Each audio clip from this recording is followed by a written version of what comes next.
All right, folks, I want to get you caught up with the latest on this breaking news from overnight on a deadly collision in the sky. This is between a military helicopter and an American Airlines jet. Right now, you're taking a live look at the scene. This is near Reagan National Airport in Washington, D.C. You can still see hours later that there's still a heavy law enforcement, a first responder presence there investigating the scene. We know they're searching for people over this Potomac River in Washington, D.C.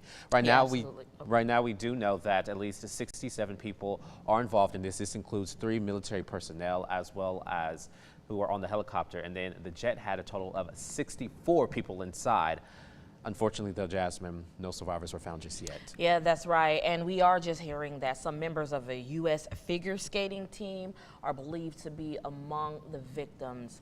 NBC's Alice Barr has been following this tragedy for hours and shares more.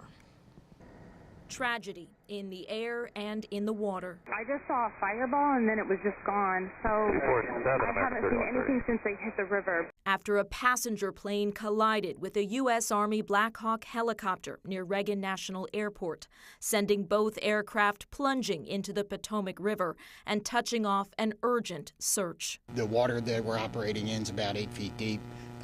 There is wind, there is pieces of ice out there, so it's just dangerous and hard to work in. The plane, now in pieces in the river, is an American Airlines regional jet coming from Wichita, Kansas, with 60 passengers and 4 crew members aboard.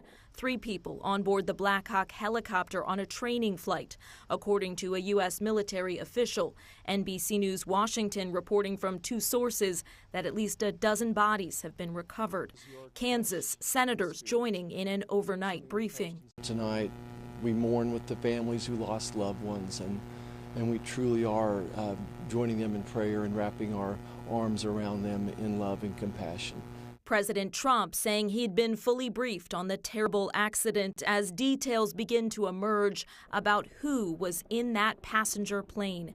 U.S. figure skating confirming that several coaches, athletes, and family members were returning from a training camp for top juvenile figure skaters.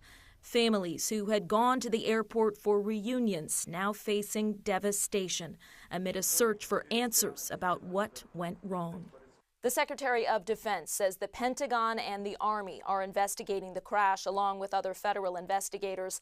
The main runway at Reagan National Airport has been ranked the busiest runway in America, with more than 800 daily takeoffs and landings, according to the local airport's authority.